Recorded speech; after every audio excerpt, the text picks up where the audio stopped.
antes era denominado resistência carbonária, foi rebatizado como pororoca, em analogia ao fenômeno natural, no sentido de queremos contribuir para que as ondas sociais do campo e da cidade se encontrem e causem um grande estrondo no capitalismo predatório e no bolsonarismo genocida.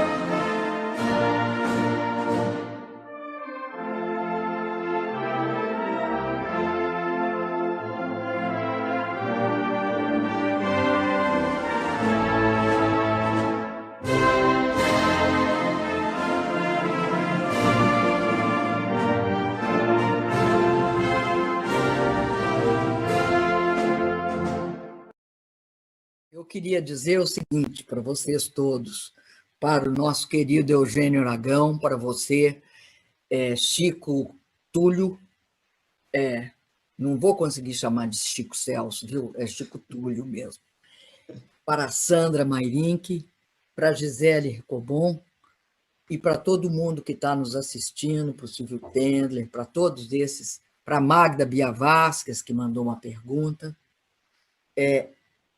Eu queria dizer para vocês o seguinte: a gente vai precisar de perceber que nós estamos numa luta de fôlego. Mas, nas lutas de fôlego, a cada passo que a gente dá, a gente acumula forças. Nós vamos enfrentar daqui a pouco uma eleição e no final desse ano. Nós temos de construir um caminho. Eu queria dizer que o PT aprovou um programa, porque eu vi que alguém perguntou isso, chamado um programa de reconstrução do Brasil. Esse programa pode ser acessado no site do PT ou da Fundação Perseu Abramo. Ele propõe várias coisas, ele propõe uma pauta de emergência e propõe uma pauta de longo prazo, porque nós temos de começar a discutir isso, a relação entre o curto prazo e o longo prazo, que a gente chamava de tática, Túlio, estratégia, e suas articulações, para poder ter um caminho e ter um processo de construção de um novo Brasil.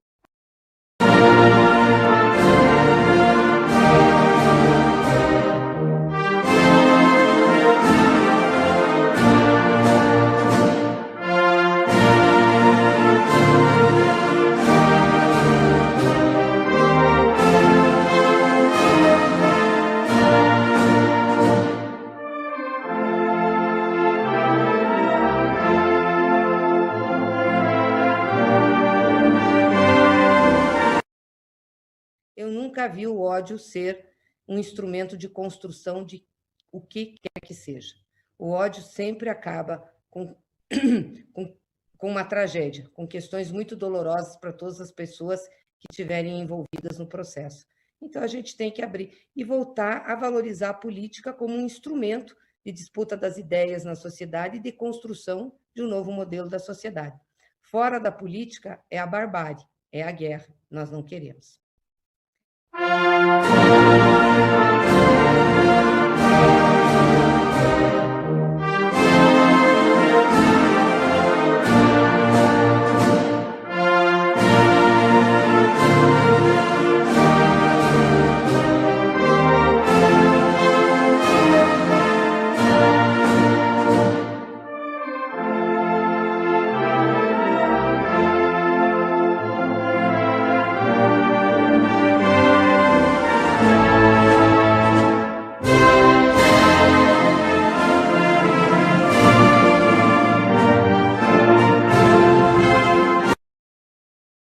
Eu tenho uma preocupação, porque o Médici e os militares fizeram o Brasil ame ou deixe, fizeram o milagre brasileiro, fizeram a Transamazônica e o país cresceu, verdade que concentrou renda, favelou, urbanizou, né? Mas, ao mesmo tempo, criou uma classe operária de classe média, que se transformou na vanguarda da classe trabalhadora e deu origem ao PT e à CUT. Depois veio o Geisel e implantou a indústria de base, química, bens intermediários, insumos. O Brasil... Ou seja, mas ele perdeu a eleição de 74. Nós temos que ter clareza que o Bolsonaro, é verdade que ele tomou a base da direita e juntou com a extrema-direita. Agora ele perdeu uma parte para o humorismo, mas ele está ganhando, porque ele está fazendo política, né? A Renda Brasil, o auxílio emergencial, que ele não queria dar, que era 200, nós demos 600. Aliás, demos 1.200, né? Chefe de família. E hoje mesmo eu estava conversando aqui, que eu tive que ir a Caixa Econômica para receber minha aposentadoria, lá no caixa eletrônico, e conversando com um cidadão que dizia que tinha um filho, mas o filho recebe um salário mínimo pelo BPC. Quer dizer, esse país tem uma rede de proteção social e o governo se beneficia disso, fora que o Bolsonaro disputa nas redes, e com as fake news principalmente, e tem um aparato de comunicação que não é só a Rede TV, a Record, a SBT, é a Igreja Evangélica, são jornais, e a militância bolsonarista e o conservadorismo da classe média brasileira. A classe média brasileira, 2/3 dela é humorista e bolsonarista. A progressista é uma minoria, uma expressiva minoria, formadora de opinião pública tem peso, tem.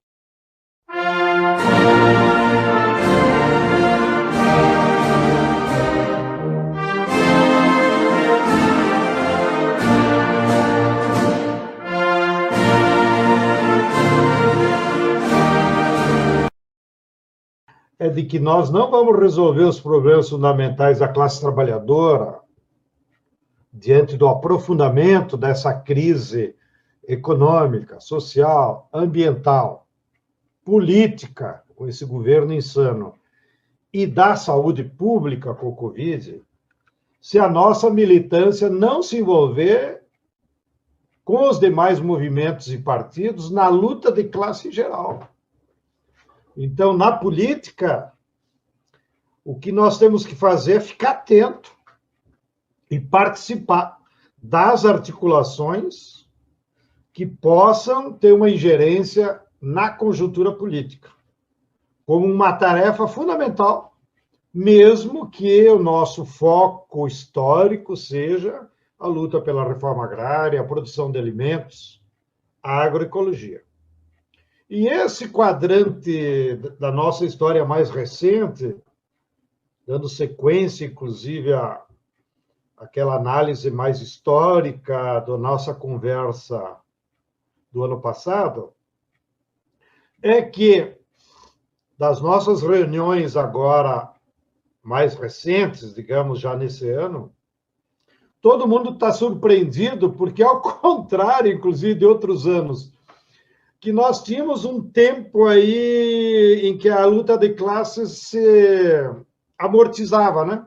De 15 de dezembro a 15 de janeiro, todo mundo tirava férias, todo mundo ia cuidar dos temas familiares.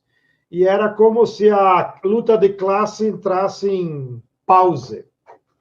O que nós assistimos agora? Por incrível que pareça, a luta de classes não deu pause. E nessas últimas semanas, parece que a cada dia ou a cada semana, eclodiram fatos da luta de classes que demonstraram como vem se agudizando a luta de classes e se agudizando a conjuntura de crise.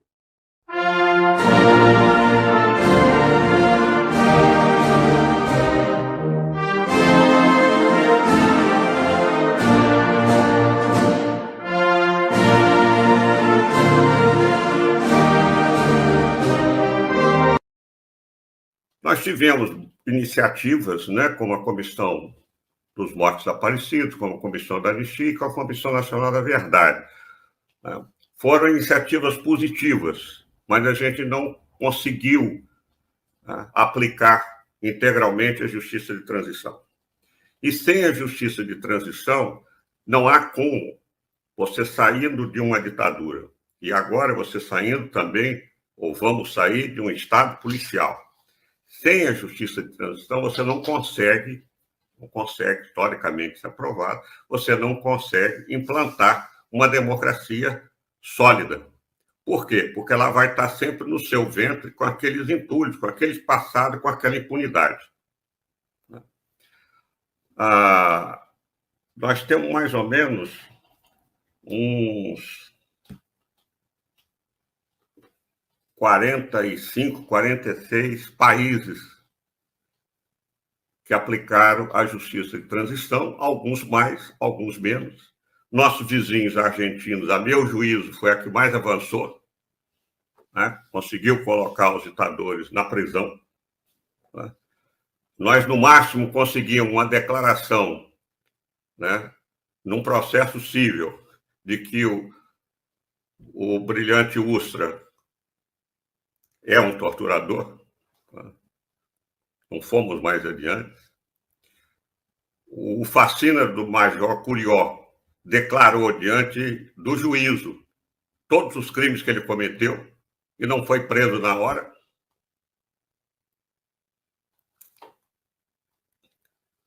Nós sabemos que a questão da justiça de transição não é um prato muito palatável pelos nossos líderes políticos, porque isso mexe com os militares que não perdoam a Comissão Nacional da Verdade.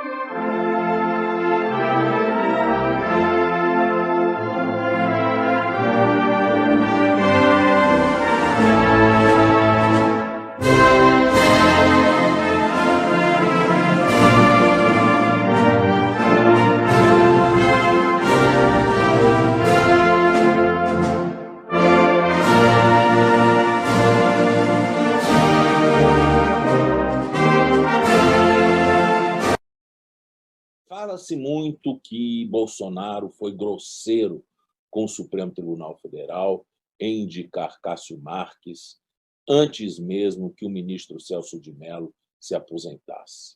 Realmente, isso não é um sinal de cortesia. Mas nós não podemos também nos escandalizar com isso, porque não é a primeira vez que isso se faz. Tenho que lembrar que a indicação também de Alexandre de Moraes se deu ainda com o corpo de teoria quente, né? Logo depois do acidente, ainda num momento muito conturbado, né? E que também o ministro Alexandre de Moraes, para ser sabatinado e aprovado no Senado, realizou uma reunião pouco republicana num barco com vários senadores no Lago Paranoá, né? Portanto, não me parece que essa seja a pior das indicações. Por outro lado, também, o Temer, quando estava usurpando o cargo de presidente da República, né, ele nomeou a sucessora de Rodrigo Janot, também a toque de caixa, no mês de agosto ainda. Aliás, não, no mês de julho, quando ainda tinha mais ou menos 3 meses para findar o mandato de Janot. E o fez com um propósito claro de tornar Janot um pato manco. Naquela época, todos nós rimos e achamos graça. No fundo, foi ideal, foi muito bom de fazer isso, porque Janot realmente estava colocando os pés pelas mãos. Mas hoje a gente se escandaliza com essa indicação, vamos dizer, antecipada. Eu não vejo, já que o ministro Celso de Mello indicou oficialmente e já comunicou à presidência da República que dia 13 ele se aposentaria, me parece que o presidente da República estava liberado para começar os procedimentos de sua sucessão.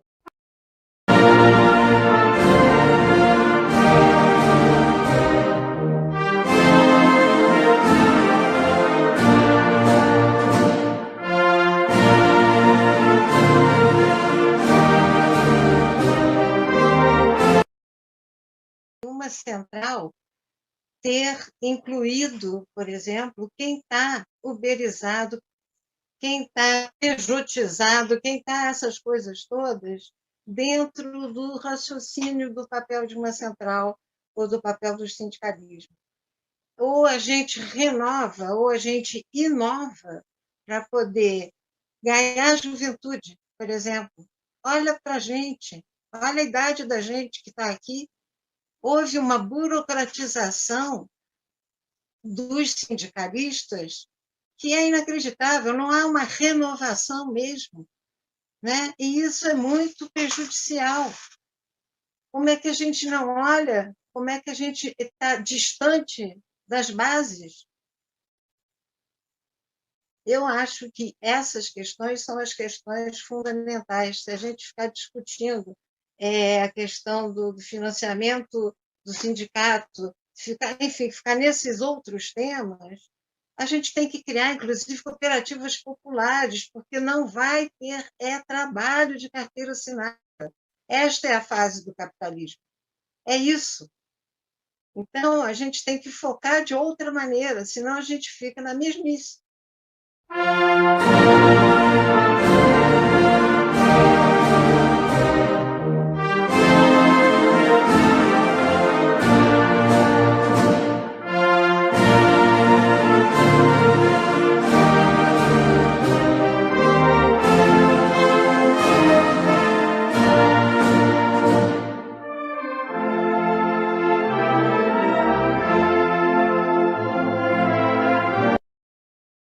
Porque a vida na Terra pode desaparecer.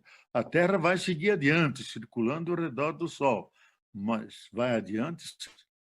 Então, eu tenho, por um lado, pessimista, vamos ao encontro de uma grave crise ruim, e, para mim, o pior que está acontecendo é na China. A China não tirou lição nenhuma, voltou ao que era antes, produzindo cada vez mais e querendo crescer. Isso que nos vai matar. Então, se a gente não tirar a lição de fazer uma mudança, um novo começo, nós não vamos mais continuar nesse planeta. E como diz Jacques Monroe, o justo castigo por aquilo que nós, durante séculos, fizemos contra a vida e contra a fonte da vida, que é a terra e a natureza. Então, por um lado, tem essa dramática. Por outro lado, tem aquela fé bíblica que diz que Deus criou as coisas com amor, e lá o livro da sabedoria é muito claro nisso, e diz: ele é o apaixonado amante da vida. Então, Deus que é apaixonado amante da vida, seguramente de tal maneira que nós vamos dar um salto na nossa consciência e dizer que zela, reflorestar o que foi devastado, manter nossas florestas, nossas águas, nosso ar, viver na mesma casa comum, numa grande comensalidade, todos juntos, desfrutando dos poucos bens e serviços que a Terra ainda nos oferece, mas não só a toda a comunidade de vida, porque ela não criou também as florestas, os animais, os peixes, as aves, comunidade de vida. Então, eu tenho esperança e a fé que possamos dar esse salto.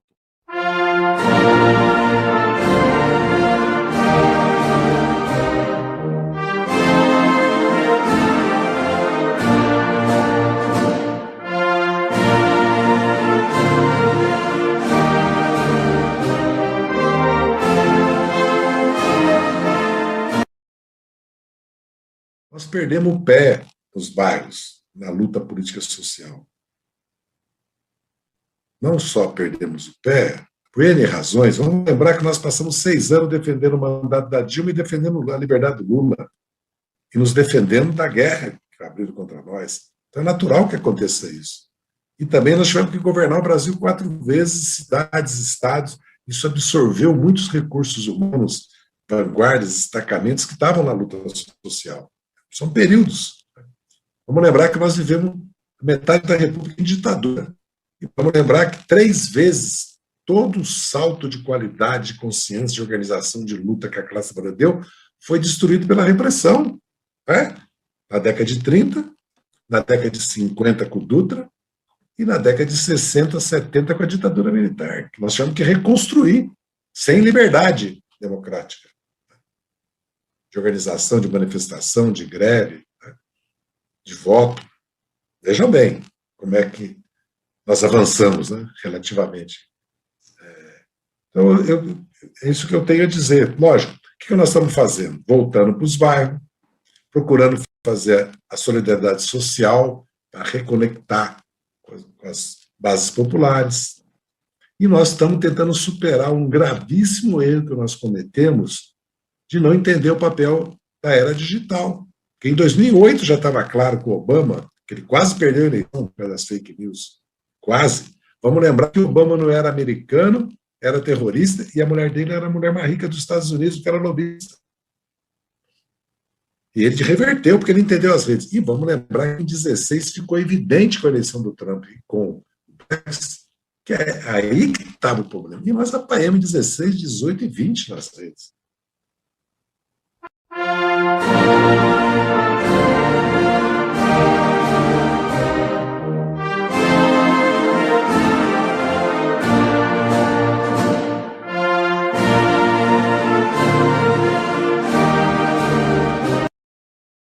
O quadro não é de Guerra Fria, o quadro é da defesa de práticas democráticas, né? Então, o que acontece quando se defende práticas democráticas?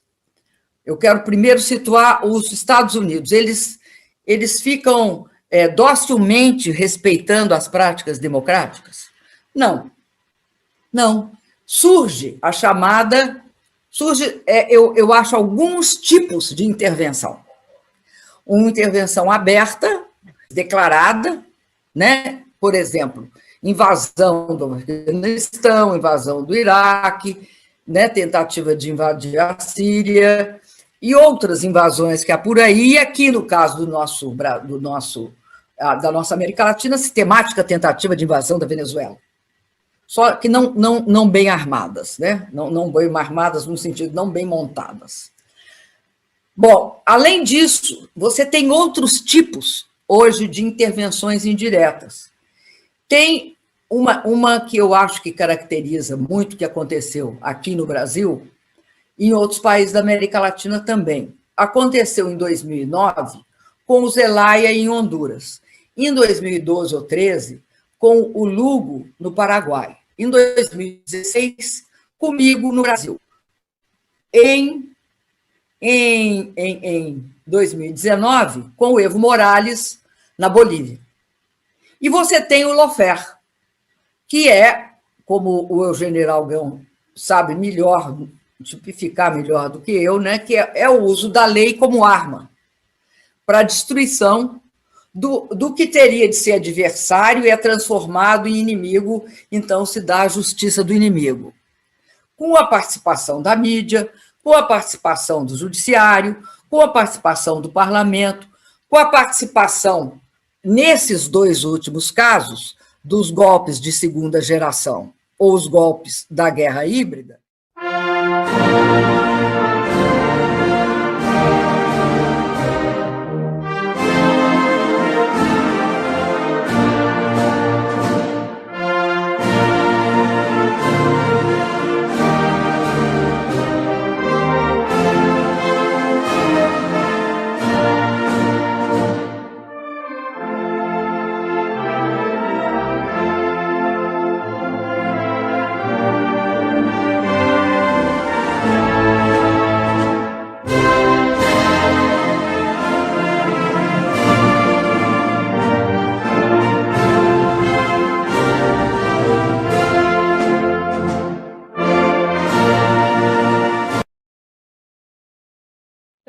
violação da soberania e a compreensão do direito como instrumento econômico é fundamental para entender que essas estratégias, né, elas coincidem com uma onda conservadora neoliberal, com uma racionalidade que hoje está prescindindo, de fato, das instituições democráticas. Quer dizer o seguinte, né? Bom, se está incomodando o avanço do poderio econômico nos países latino-americanos, especialmente em razão de governos progressistas que tentavam, né, pelo menos balançar o sistema de privilégios. Portanto, vamos dar o golpe, vamos dificultar as instituições.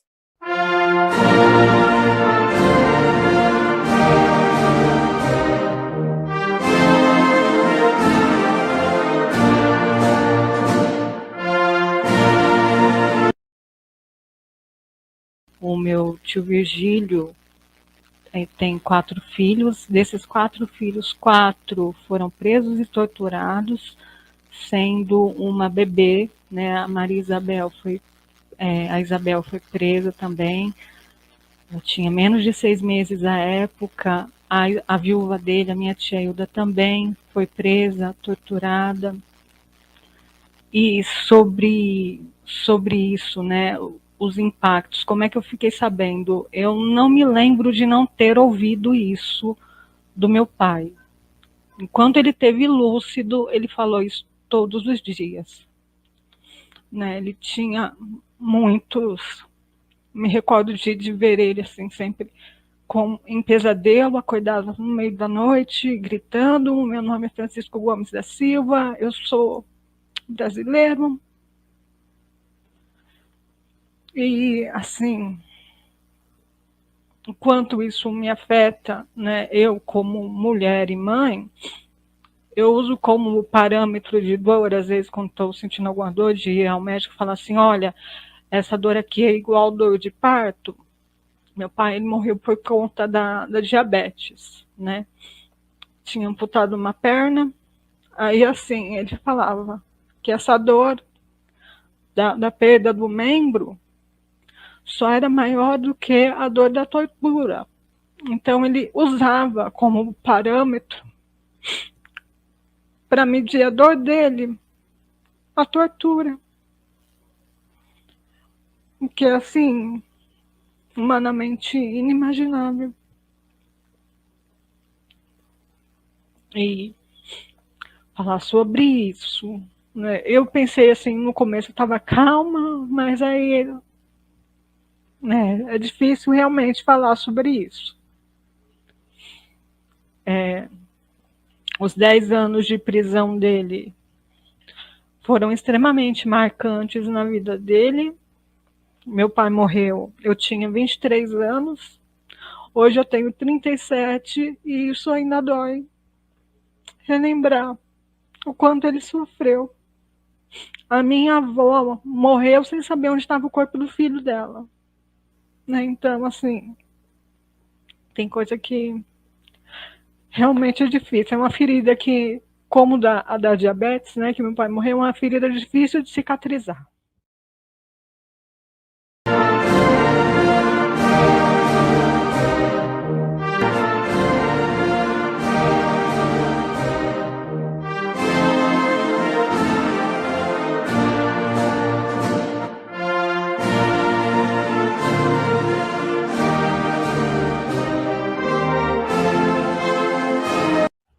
E não respondi mais nada. Porque foi a única coisa que eu consegui responder. Não tinha como, naquele momento, claro, sou eu sim, eu vivi, qual foi o nome da sua família? Sou Show. Fechei o computador e fiquei com isso, sei lá quanto tempo, pensando e pensando.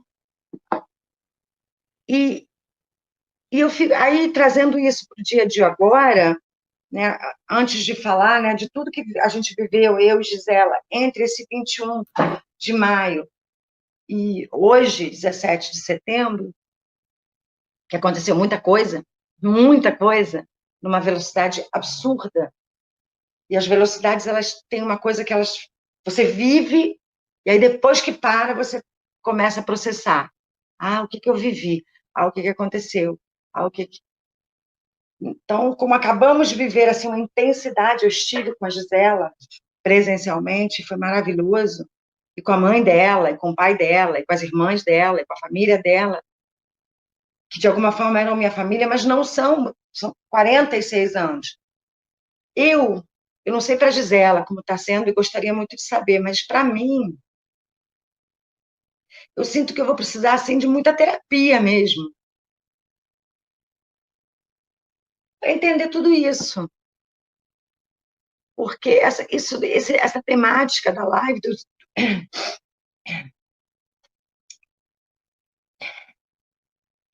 dos efeitos transgeracionais,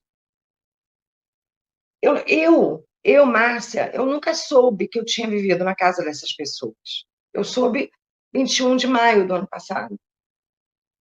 Eu não sabia. Mas alguém cantava para eu dormir. Alguém sabia que eu tenho problemas para dormir, por exemplo. Tenho problemas sérios. Preciso de acompanhamento. Alguém sabia disso. E esse alguém me contando que isso aconteceu daquela maneira, e que eu não dormia naquele momento, que minha mãe estava presa, isso, inclusive, me explica por que eu tenho tanto problema para dormir. Que é uma sacanagem a gente não saber por que a gente tem alguns problemas. Porque isso também ajuda a gente a cuidar dos problemas de outra forma, se a gente sabe as origens. E eu acho isso do meu lado, do lado da Gisela, que só ela pode falar melhor, mas imagina, ela teve uma filha, né? Não sei se ela já contou, ela chamou Márcia. No, no conté. No conté todavía. Ya lo vas a contar vos. Ya lo vas a contar vos. Lo que yo me pregunto es, ¿cómo es esa niña que pierde a esa hermana? ¿Cómo lo siente de una tal manera que no lo olvida más? Y que le pone a la hija el nombre Marcia, de la hermana que perdió. O sea, todo lo que cargamos, yo por no saber nada, y el no saber no me ayuda a identificarme en el mundo. Pero ella sí sabía y tuvo que trabajárselo. Esos son los efeitos transgeracionais, será? Foi no dia 22 de maio, às 13h43. Hola, me llamo Gisela Consani. Busco a una niña que hoy debe tener unos 50 años, Márcia. Márcia, hija de Rina, uruguaya, y Jacques, brasileiro. Jacques Araquém, dice.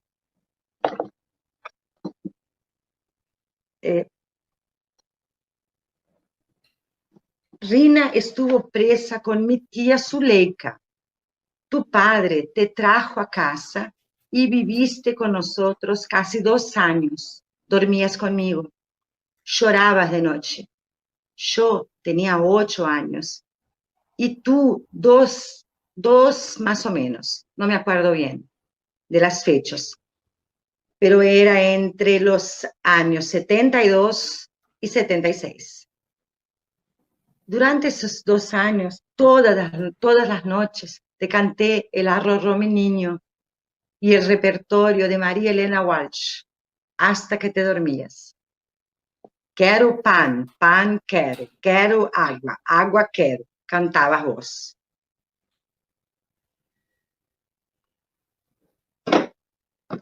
Un día te vinieron a buscar. Tu mamá, desde la cárcel, pensó que era mejor.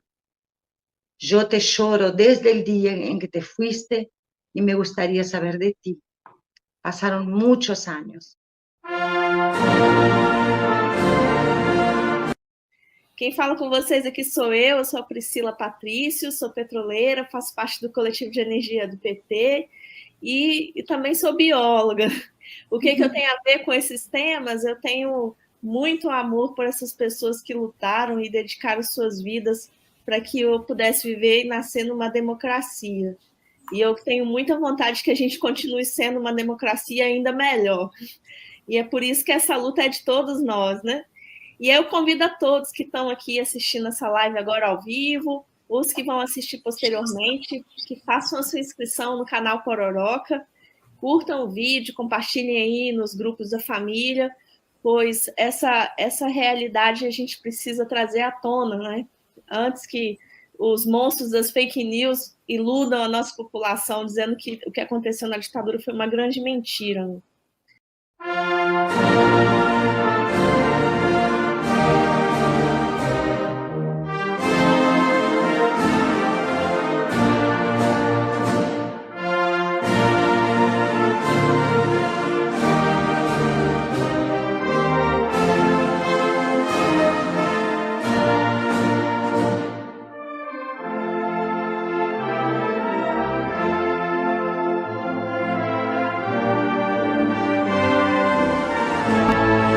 temos o pessoal que nos acompanha, pedimos que compartilhem, né? Muito relevante. A gente precisa, né, discutir essas questões, ocupar os espaços de comunicação. Qual é a função da Comissão de Anistia? Dizer quem foi perseguido político no Brasil. Se a gente for fazer uma estatística, quantos processos a gente tem, quantos pedidos, quantas pessoas entraram na Comissão de Anistia ao longo desses anos todos, contando as suas histórias e trazendo as suas provas. Mais ou menos 80 mil. 80 mil pessoas entraram na Comissão de Anistia pedindo a declaração de anistia política. Desses 80 mil, claro que nem todos foram julgados, mas vamos fazer uma projeção. Mais ou menos 60% a 65% desses pedidos são comprovados, ou seja, houve mesmo perseguição política. Não necessariamente morte, mas houve perseguição política. Tá? Então, não necessariamente tortura, mas houve perseguição política. Então, pode ter havido tortura psicológica, por exemplo, né? O que é tão grave quanto. Né? Então, se a gente faz a conta, é perfeitamente possível afirmar que no Brasil, pelo menos 50 mil pessoas foram perseguidas políticas. E nisso, eu não estou colocando, nessa conta, eu não estou colocando populações indígenas e população camponesa. Por quê? Porque esses grupos não têm organização e nem documentação para provar as suas perseguições. Então, são 50 mil urbanos. Porque se a gente for colocar população indígena, aí passa dos 60 mil. E se a gente for colocar população camponesa, eu não sei que número vai chegar. Mas é muita gente.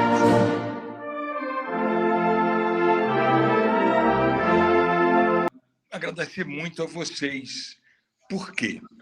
Porque esse projeto, né, essa tua equipe, Chico, né, me fez, sabe, voltar ao passado.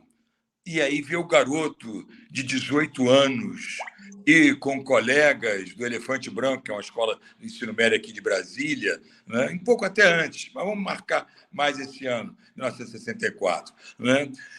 Que saiu, sabe, saiu para as ruas, saiu de dentro de si para se entregar aos outros, por acreditar que isso é fundamental, né? Nós construímos sempre uma sociedade justa, uma sociedade solidária, em que todos tenham a possibilidade de participar do banquete da vida, na capacidade de cada qual, mas que todos tenham isso, e não só uma elite, né, que é com isto presenteada. Então, isso aí foi muito bom. Quer dizer, Cláudio voltou e foi bacana porque ele continua sendo aquilo que ele foi lá. A coisa começa, na verdade, nos 14, mas no 18 é que está mais sólida. Né? Mas, então, ele voltou a ver isso, voltou a se ver, né? E voltou que ele continua, né, nessa caminhada.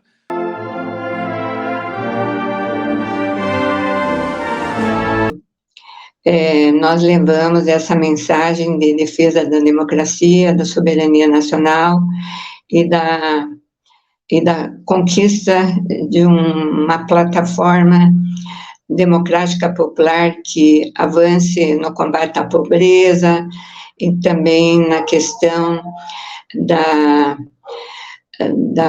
redução, né,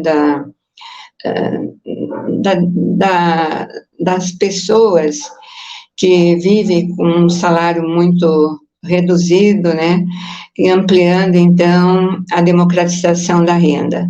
Também defendemos a questão da soberania nacional, que sempre está atacada, e empreendemos lutas contra as privatizações que estão acontecendo em todo o país, né, que aconteceram e que ainda estão acontecendo. Então, essa nossa luta, essa nossa obrigação, esse é o nosso dever como militantes da geração 68. É uma luta que não pode parar, não é? Sheila...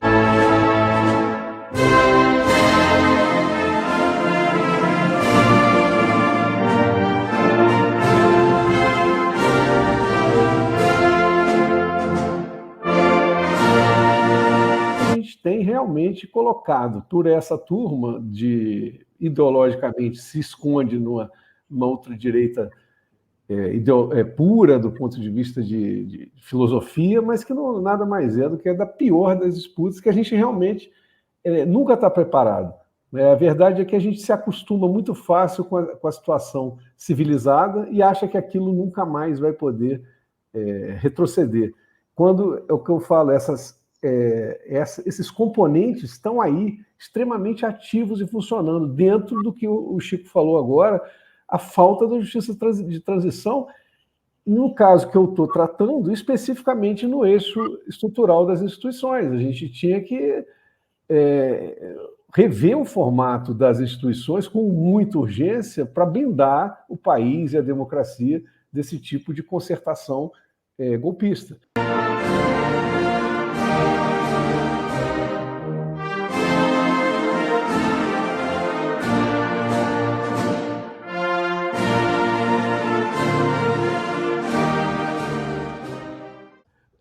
Pelo imenso esforço que o Haddad e o Lula, apesar do arcabouço, estão conseguindo botar dinheiro na base da sociedade. Por que isso é tão importante? Porque na base da sociedade, o dinheiro se transforma em demanda, o pessoal tem coisas, né? Agora, o dinheiro que vai para os grupos financeiros entra na ciranda financeira. O básico é o seguinte: hoje, isso é Piketty que demonstrou daí seu sucesso mundial, né? Quer dizer, hoje rende muito mais aplicar na ciranda financeira do que investir em produto, gerar emprego, produto, dinamizar a economia, né? Isso aqui é uma falha estrutural, né? A gente, a longo prazo, não vai poder manter esse tipo de juro, o mais alto do mundo, nível, né? Ou seja, você junta os juros da taxa Selic, que drenam os nossos impostos, os juros das famílias, que drenam a capacidade de compra das famílias, e o dreno sobre as empresas, que trava a capacidade de investimento, você não tem como funcionar. Eu volto a dizer, o pouco que conseguimos crescer na faixa dos 3% é pelos imensos esforços desse governo de canalizar um pouco de dinheiro na base da sociedade, certo? Que isso gera demanda e reanima a economia, né? Por isso, mais nós precisamos escrever e falar. Então, esse livro nosso foi bom, porque não tem só textos acadêmicos, de artigos acadêmicos, assim, não falo mal que artigo acadêmico seja ruim, mas o artigo acadêmico ele é dirigido para um público específico, não é para a massa. E eu acho que hoje, nós, quanto mais pudermos falar com a grande massa, melhor. E com a juventude, porque a juventude não viveu nada desse tempo. Então, é mais difícil se chegar para essa juventude que hoje sofre mais a influência das fake news, das desinformações, das mentiras mesmo que são veiculadas industrialmente, porque não só política ideologicamente, mas do ponto de vista financeiro, porque tem empresas ganhando dinheiro com isso. Empresas que ganham dinheiro com clicagem de jovens, né? Então, nossa luta continua e é cada dia mais forte. E nós temos que preparar também, então, com nossos livros e nossas falas, a continuação da luta com essas outras gerações. Por isso, né, você escolheu esse nome, né, Calmon? 60 anos, gerações em luta. Gerações em luta, né? Não é só a geração 68.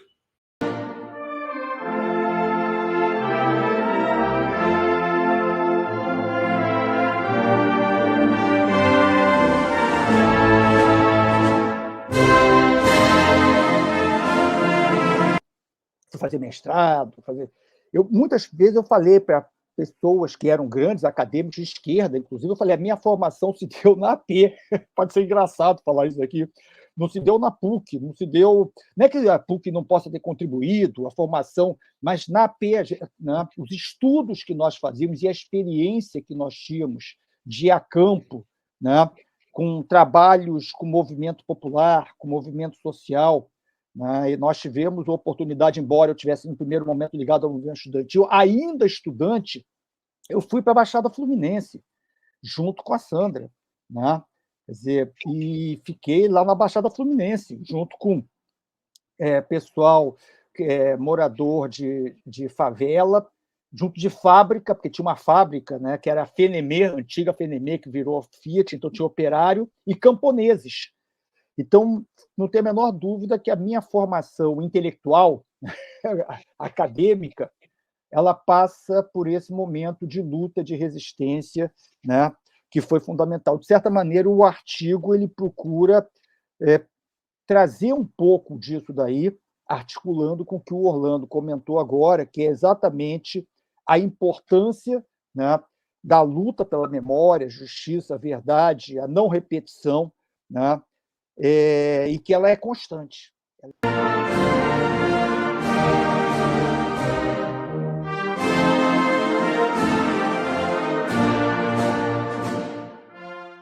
Uma frase, tem uma campanha feita em torno da luta por proteção aos defensores de direitos humanos que são mortos, aos magotes. A cada semestre, quase 100 pessoas são mortas de lutadores e militantes no Brasil que fazem as lutas indígenas, camponesas, populares, urbanas, de todo tipo. Então, a gente não consegue. Ou eles destroem moralmente, a pessoa tem que ir embora, ou eles matam. Não é? Então, o que nós... Marielle, está aí. Mas para cada Marielle tem um multiplicador, para cada processo tem um multiplicador. É a vida por um fio. Eu estou propondo que a gente pegue uma campanha que tem a ver com essa campanha que foi lançada aí pelos franciscanos internacionais, pela Comissão de Justiça e Paz, e traduza. A vida no Rio Grande do Sul está por um fio. A vida nas favelas está por um fio. A pandemia colocou a vida por um fio. Gaza coloca a vida por um fio. As guerras se generalizando estão a vida por um fio. A fome que vem coloca por um fio. Ou seja, a vida fica por um fio.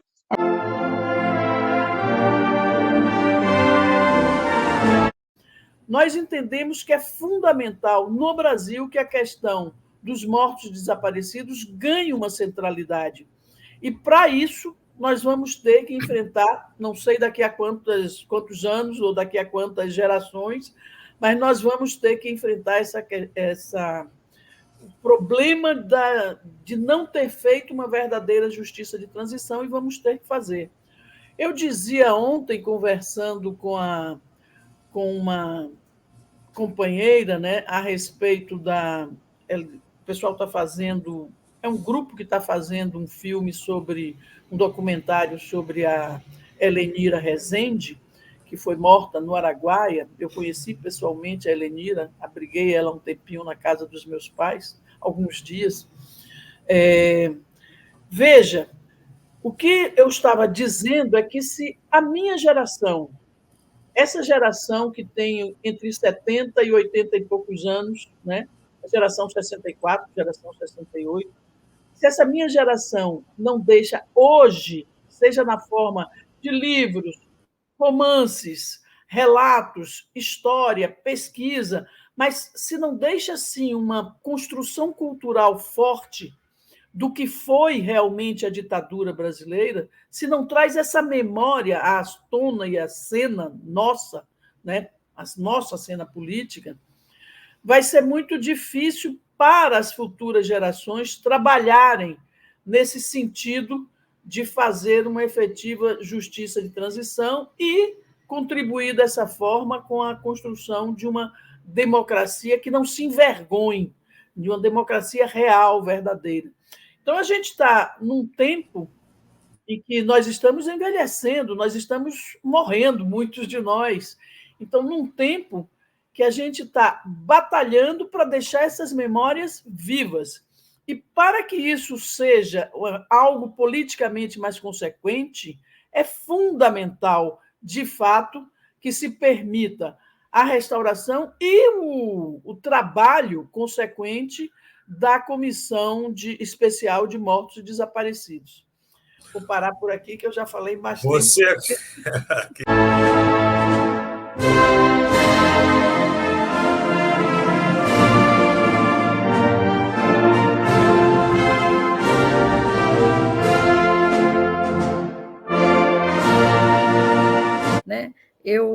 eu até falo, puxa, eu estudei tanto direito na minha vida, eu achava que eu sabia propor ações, né? Mas eu quase nunca ganho as ações que eu entro, porque a gente trabalha com temas muito sensíveis, né? Muito delicados, e que o judiciário ainda é muito refratário, né, a tudo isso. Então, a gente tem um conjunto de problemas, né? A gente tem a questão política, a questão da legislação que não ajuda, e um judiciário também que não é diferente de tudo isso, e estamos vendo essa situação de impunidade dos crimes do passado, que continuam se repetindo, né? A polícia que continua fazendo desaparecer pessoas, utilizando a mesma política de desaparecimento, eu sempre digo, né? Todos são desaparecidos políticos, porque é uma política de desaparecimento, né? De quem não interessa, e acabamos chegando em 8 de janeiro, e agora estamos aqui todos tentando, né? Ficarmos unidos aí em torno da manutenção da democracia. Considero que a eleição do Bolsonaro em 2018 se deveu exatamente ao fato de, durante 13 anos de governo petista, fizemos grandes políticas sociais, grandes benefícios ao nosso povo mais vulnerável, mais pobre, porém falhamos na questão da educação política. E toda a população brasileira sofre uma deseducação política 24 horas por dia. Basta ligar a TV, o rádio, ir à escola, à igreja. A cultura que nós respiramos é uma cultura de naturalização do capitalismo. Uma cultura de achar que é normal existir na sociedade pobres e ricos, com classes acentuadamente desiguais, que o homem é superior à mulher, que o branco é superior ao negro, que o hétero é superior ao homo, e por aí vai. Ou seja, uma série de conceitos que estão inoculados na cabeça do povo brasileiro, em decorrência de vivermos numa sociedade capitalista, onde, como dizia o velho Marx, as ideias dessa sociedade tendem a ser as ideias da classe que a domina. Então, é essa a situação adversa no qual o Lula tem desempenhado muito bem a condução do governo, com muitas conquistas importantes, mas ainda não suficientemente conhecidas ou comunicadas. Como diz a Elza Soares, ela já falava lá atrás que a carne preta é a carne mais barata do mercado. A sociedade, ela é preconceituosa. O racismo está estruturado na sociedade. 70% do efetivo da polícia militar são negros. É o que mais morre, no Brasil, infelizmente. 70% aí, a sociedade, todo dia tem um negro. Parece que é o racismo, está entranhado na sociedade, gente. E, né, parece que a carne preta é a carne mais barata. Todo dia, operação, só morre só o negro. Acho que o negro, você no mercado, você está no ônibus, o preconceito só fala é o negro é perseguição. A sociedade é preconceituosa.